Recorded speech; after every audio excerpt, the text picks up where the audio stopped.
Fala galera, quem tá falando aqui é Benjamin Silva e você está aqui no Cristo do Cultura, onde cristianismo e cultura pop se encontram. Aqui nós falamos sobre animes, filmes, jogos e seja lá o que for. E hoje, pessoal, tô com um microfone novo, finalmente, tava na hora, um microfonezinho aí decente. Essa chibunca aqui que tá usando, ó. Seu amado, horroroso, pai, isso é horroroso. Deixa eu jogar esse negócio aqui. Muito ruim mesmo. Mas eu espero que esse aqui esteja soando melhor. Eu nem testei direito. Eu testei um pouquinho, eu fiquei, tá bom. Tá bom. Então vamos ver aí como é que vai ficar. Hoje vamos falar de um clássico do terror desse ano. Clássico, ele saiu esse ano, né? É um clássico já. Mas um filme que provavelmente vai se tornar um clássico com o passar dos anos, que é Backrooms, ou Um Não Lugar. Você aí, ó, pega a sua pipoquinha, pega aí aquela Coca Diet, pra você não dar aquela engordada. Vem com o pai, vamos embora.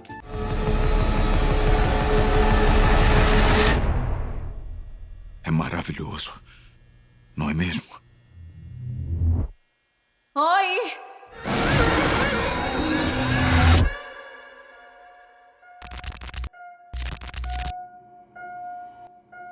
E o que é o Backrooms? Cara, Backrooms começou de uma lenda urbana, né? Teve um cara aí que postou, acho que no Reddit, em alguma dessas redes sociais aí de fórum compartilhado. Ele meio que postou, ó, eu tava aqui nesse lugar aqui, e ele botou a foto lá do lugar. E a lenda urbana, né, dizia que você pode, sem querer, entrar nesse lugar e ficar preso lá. Então esse lugar é um local que ele meio que se repete, é meio como fosse... Tem vários quartos, tem vários lugares, salas. Todo quarto tem algo um pouquinho diferente, mas é como se fosse mais do mesmo. Esse filme é estrelado por... não sei como é que fala o nome desse condenado, né? Pessoal amado. Chiwetel Ejiofor. Ejiofor. Não sei como é que fala o nome dele. Mas, o cara mandou bem, velho. Se garante ele. E também é estrelado pela Renate Reigns.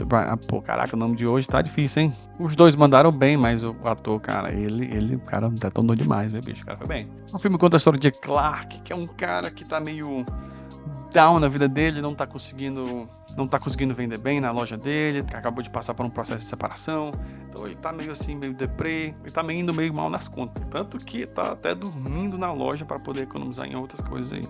Um dia, ele tá lá analisando a loja, e ele percebe meio que alguma coisinha fora do lugar. Quando foi chegar mais perto para ver o que era, ele acabou entrando em uma outra dimensão, o tão chamado, ou famigerado, Backrooms. E como eu falei, o Backrooms ele é meio que um grande lugar, com várias salas, com vários lugares. Tudo parece muito parecido. Coisas estão fora do lugar, coisas não parecem certas. Talvez você veja uma cadeira na parede, talvez uma mesa no teto, ou talvez o botão do like nesse vídeo que você não clicou ainda.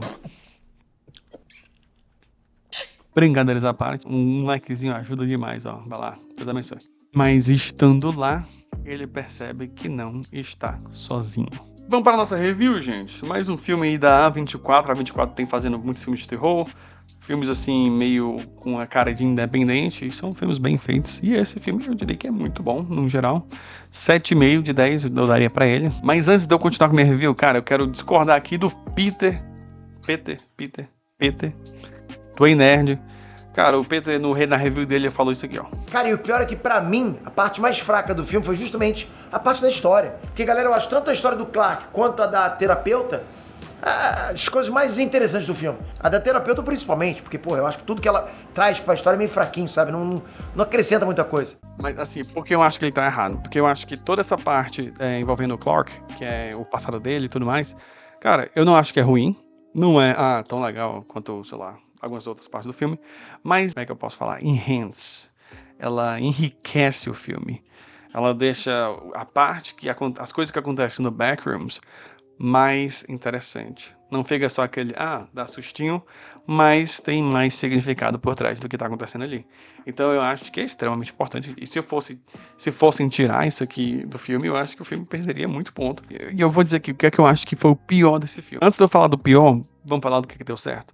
Os atores, o ator que interpreta o Clark, cara, o cara detonou demais, se garantiu, fez muito bem, gostei demais da atuação dele. A ideia, o conceito do Backrooms, por mais que não seja original desse filme, foi bem executado. Tem uma cena extensa de found footage, que é aquelas quando a câmera ela vai para aquela câmera mais amadora, digamos assim, não a câmera profissional de cinema. Cara, tem uma sequência longa que eu achei espetacular, muito, muito bem feita e ela é bem extensa. Agora, esse filme, como filme, ele é muito bom. Agora, como filme de terror, eu achei ele bem fraco. Não me deu medo. Tem uma cena aqui que você fica, mas assim, dá medo? Não, não dá medo. Cara, assim, tá, o adolescente, sei lá, uma criança vai ter medo, com certeza, mas eu não senti medo, dá pra assistir esse filme tranquilamente, tem um pouquinho de gore. Gente, toda vez que eu falo gore, o que eu quero dizer violência explícita. Tem um pouquinho de violência explícita, mas não é nada demais. O que realmente dá medo nesse filme não é, talvez, o ser que habite o Backrooms, mas é o próprio Backrooms em si. E agora eu vou talvez entrar um pouquinho de spoilers do que é o filme ou do que é o Backrooms em si, ou o que eu entendi, né, do Backrooms. O que eu entendi, não existe só um Backrooms, um local que você se perde. Ao meu entender, tem vários ao redor do mundo. Vários, eu também não sei quantos, não, mas tem vários. E o Backroom, ele tá meio que atrelado a alguém que está perto dessa entrada. No caso, a doutora Mary Klein, interpretada pela Renate, quando ainda criança, ela tinha um Backrooms perto da casa dela, não debaixo da casa dela, não sei exatamente onde é que era, mas ela tinha um Backrooms ali.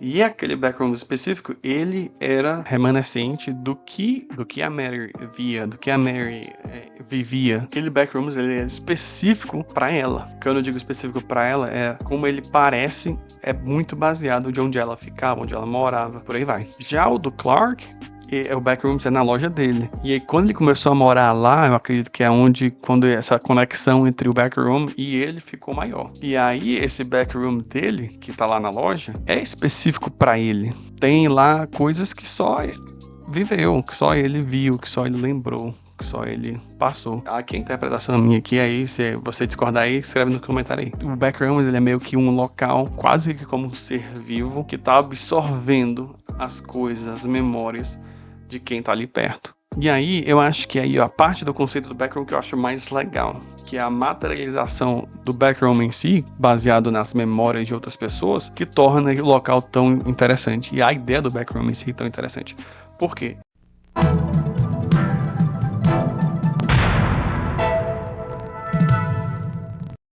Se a gente parar pra pensar no que a gente lembra das coisas, a gente lembra de alguns acontecimentos, a gente lembra de alguns lugares, mas se você parar pra pensar, não é uma lembrança perfeita. Quando a gente lembra talvez da casa que a gente morou, a gente vai lembrar de muitas coisas, mas não vai lembrar de tudo. Então vai ficar faltando algumas informações daquela lembrança. Cara, eu trabalho com Uber, cara, e eu constantemente, eu tô levando pessoas pra cá, daqui pra lá. Eu vejo a pessoa no dia, eu lembro perfeitamente como ela aparece. Depois de uma semana eu já vi, caraca, mas como é que era o rosto daquela pessoa mesmo? E eu tenho uma lembrança geral, mas os detalhes já se foram, parceiro. E a ideia do Backrooms trabalha muito nesse esquecimento que a gente tem. Então, tem seres assim no Backrooms, tem alguns seres esquisitos. Esses seres são baseados nas memórias das pessoas. Então, como esses seres parecem, são como as pessoas, porém como se alguém tivesse esquecido como é que é o rosto da pessoa, esquecido como é que é o cabelo. O que aparece lá parece meio que uma interpretação ou uma tentativa de gerar o que você tinha na memória. E eu acho que esse conceito, se eu tiver certo, eu acho interessantíssimo, eu gosto demais. Por isso que as cadeiras não estão no lugar certo, por isso que muita coisa não está perfeita, porque a nossa memória ela falha, ela não é perfeita. E nessa tentativa de replicar o que está na nossa memória, acaba saindo um lugar meio esquisitão. Mas a minha interpretação, não sei se está correto ou não. Tá tudo errado! Tudo errado, tudo errado! Agora, por mais que o conceito do Backroom seja a parte mais legal do filme, eu acho que até esse filme ele falha um pouquinho em deixar esse local ainda mais perturbador ou talvez ainda mais angustiante. Cara, nesse filme ele tem uma placa pare, placa de trânsito, tem o nome pare, né? Perto da entrada. E eu acho que esse foi pra mim, né, um erro fatal nesse filme, muito fatal. Porque toda vez que você sabe que aquilo ali tá perto da entrada, e toda vez que você via aquela placa, você ficava, ele tá perto da entrada. O que é isso? Isso é sinônimo de alívio. Sinônimo de alívio. E, cara, filme de terror bom não tem alívio, cara. E quando se tem alívio, tem que ser extremamente, como é que fala? Recompensador? Rewarding. Tem que valer a pena. Quem já jogou Resident Evil sabe, entende o valor de você encontrar um save, um local pra salvar, né, o jogo. Porque o jogo te deixa tão tenso que quando você vê você fica, caraca, cara, ainda bem, graças a Deus. Agora, se tiver em toda a esquina, velho, você tanto faz. Ah, tá, só salvar ali, tanto faz. Então tem que ser algo que realmente demore pra acontecer. Eu acho que o filme, ele falha um pouquinho nessa parte. Essa oportunidade de deixar o filme mais angustiante é um vacilo. Pra mim é um vacilo do filme. Mas vamos falar agora das lições. Mas antes de falar das lições, vamos falar do The Bible Quiz. O The Bible Quiz, pessoal, bem rapidex aqui, galera. É um aplicativo de questões de quiz bíblico. E você, meu amigo, quanto mais você joga, mais você lembra da Bíblia, mais você aprende da Bíblia.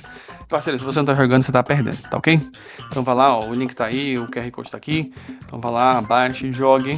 Tá na Play Store apenas, então iOS aí, se Deus quiser vai ser um dia, mas não sei quando. Mas é isso aí, pessoal. The Bible Quiz, vai lá, baixa e depois volta aqui e agradeço. Valeu! Então vamos lá, continuando. Lições. Cara, esse filme, tem algumas lições pra tirar desse filme em si? Tem. É o que eu quero falar hoje sobre?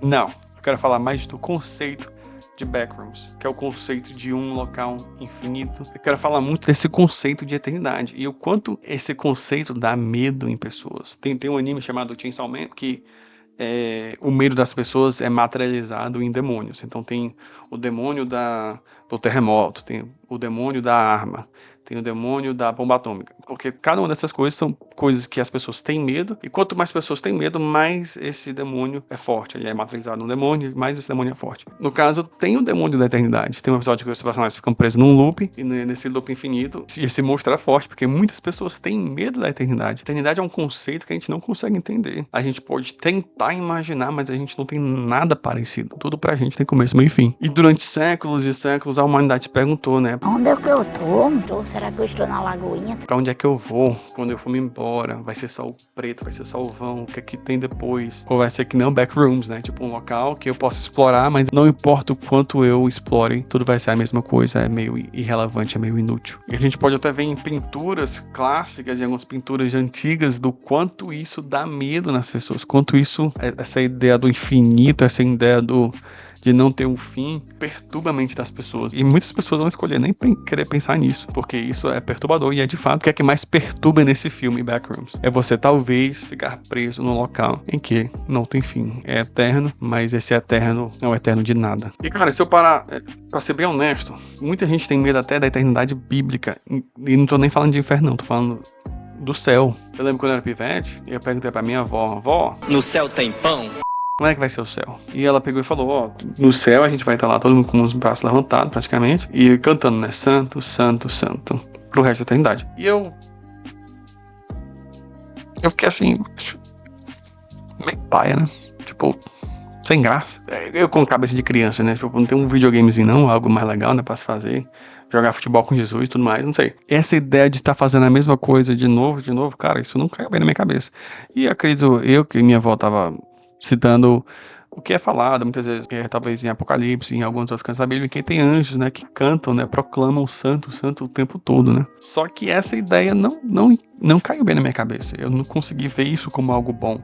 Como é que essa eternidade, que eu tô fazendo a mesma coisa o tempo todo, é algo bom? Como é que eu vou gostar disso? Mas a Bíblia, quando ela fala da Nova Jerusalém, né, ela fala de ruas de ouro, de casas, de novos céus, nova terra. Tem uma fonte de água viva, tem várias coisas que eu acho que não faria sentido se a gente só estivesse fazendo uma coisa o tempo todo. Então, essa ideia de estar fazendo a mesma coisa de novo, pra mim não faz sentido. Muitos teólogos aí até acreditam, né, que o céu, cara, a gente vai trabalhar, a gente vai criar coisas novas, desenvolver coisas novas. Alguns teólogos dizem que a gente vai explorar o espaço e tudo mais, assim.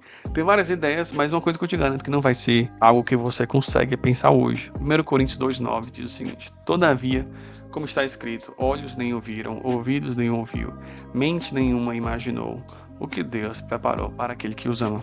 Então assim, se você conseguir imaginar, cara, não vai ser aquilo. Vai ser algo muito melhor. E esse é o conforto que eu tenho, que o céu não vai ser algo tedioso, não vai ser um loop eterno, vai ser algo maravilhoso que Deus tem preparado para nós. Mas eu não vou mentir não, cara. Vez ou outra eu me pego pensando na eternidade como algo triste, no sentido de, e se eu tiver errado, bicho? Toda essa minha ideia de cristianismo que eu tenho seguido a minha vida toda, se eu tiver errado, bicho, como é que faz? Quando eu morrer vai ser só o preto mesmo, o vão e acabou? E não que seja errado você ter perguntas, todo mundo vai ter dúvidas, mas eu não acho que esse é o tipo de pensamento para você se ter na sua cabeça constantemente. Tem dúvida? Vá buscar, vá perguntar pra alguém, mas você só ter a dúvida e deixar matutando assim, ficar pensando nisso direto sem ir atrás de respostas, eu acho que tem um problema nisso. Porque esse pensamento de se eu morrer, eu viro nada, cara, isso é niilismo, cara. Isso é aquele velho pensamento de nada importa. Tudo que eu faço hoje, tudo que eu farei amanhã, não vai importar, porque no final das contas eu vou pro nada. Então, o que eu faço de bom hoje ou o que eu faço de ruim hoje é irrelevante.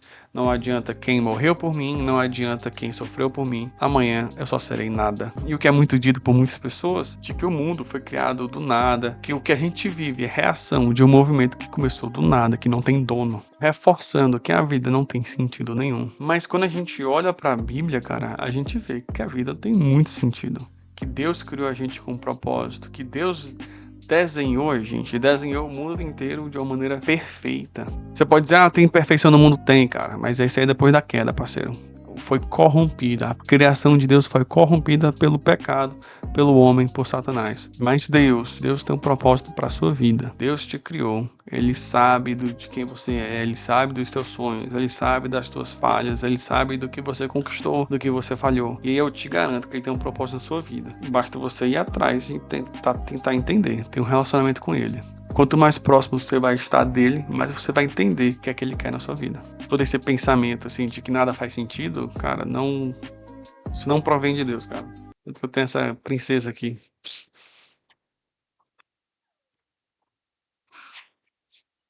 Então é isso aí, pessoal. Deus abençoe, fiquem com Deus. Essa mensagem de hoje aí, assista o filme, espero que vocês gostem, né? Mas é um filme bacana, 7,5 aí de 10. Valeu, cheiro, Deus abençoe.